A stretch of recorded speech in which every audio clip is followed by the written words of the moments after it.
My name is Elise Carter, and the day my husband told me he no longer needed me was the day I stopped believing in fairy tales, but it was also the day I started believing in myself. We'd been married for 15 years. Through sickness, debt, lost jobs, and infertility treatments, I stood by Ryan like the vows had promised. I worked 2 jobs when his startup failed. I sold my mother's antique locket to keep the lights on. I believed in us, believed in him, more than I believed in luck. So, when he scratched that lottery ticket on a rainy Tuesday night and saw the $10 million win, I cried. Not because of the money, but because I thought we'd finally made it. Together. But Ryan had changed. Or maybe, he'd always been that man, and I just didn't want to see it. I don't need you anymore, Elise, he said, his voice calm, distant. This money is mine. I bought the ticket. I'm starting over. I remember the way his eyes didn't even flicker as I stood there, stunned, feeling 15 years unravel like cheap thread. He moved out the next day, leaving me with nothing but a crumbling rental, a rusted-out Civic, and the hollow echo of dreams deferred.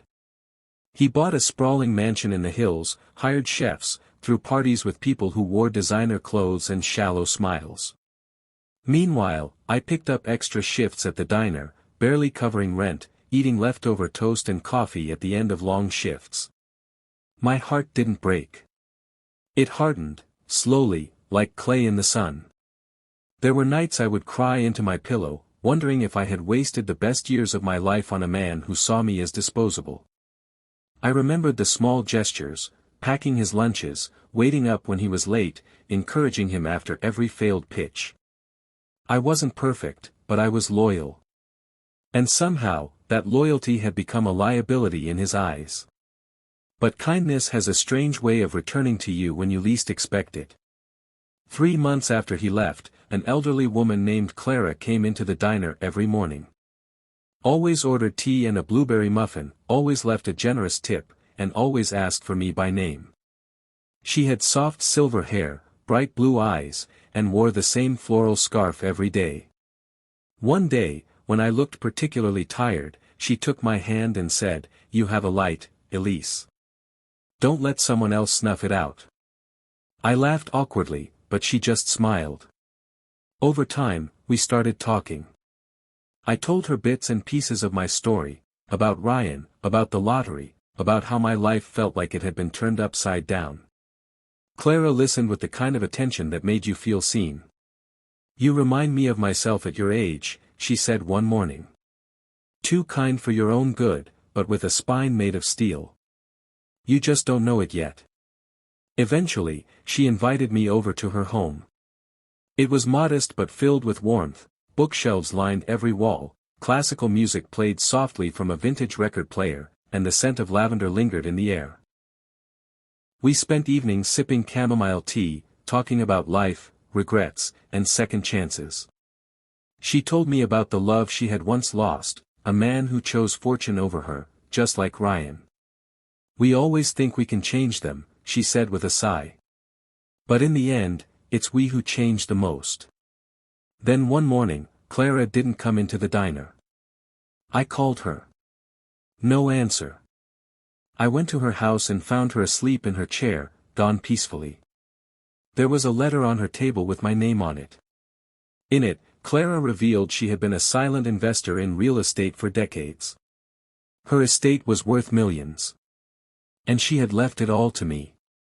"Elise, you reminded me what kindness looks like. What resilience feels like. You deserve more than survival. You deserve joy." For days, I wept. Not for the money, but for the love. For the faith. For the second chance. I used part of the money to pay off my debts, fix my car, and take a long overdue trip to the coast. Standing on that beach, feeling the wind in my hair and the sun on my face, I made a promise to myself, I would build something meaningful, something that couldn't be bought or taken away. A month later, I stood outside Ryan's mansion. My mansion now. He had defaulted on some shady investments. The house had quietly gone up for auction. And I bought it. In cash. When he returned from a weekend in Miami, he found the gates locked, the code changed, and a simple note taped to the intercom. Turns out, I didn't need you either. He banged on the gate, shouted threats, promises, apologies. I watched from the upstairs window, not with anger, but with something more powerful, peace. He tried to reach out through friends, through lawyers. He offered settlements, dinners, even apologies that felt too polished to be real. I didn't respond. Not out of bitterness, but because I had nothing left to say. That night, I held a dinner in the grand dining hall. Invited all the women from the shelter I now funded. The single moms, the survivors, the ones rebuilding. We raised glasses to new beginnings. One of the women, a young girl named Mariah, whispered, "I didn't think kindness could win." I smiled. It can. It just takes longer to cash in. I used Clara's gift to create something bigger than myself. I called it the Hearth, a sanctuary for women to heal, learn, and grow. We offered counseling, vocational training, childcare, and above all, community. It became a home not just of walls, but of warmth. I met women who had survived domestic abuse, trafficking, and abandonment. They came in broken, eyes hollow, shoulders slumped. And I watched as they came back to life.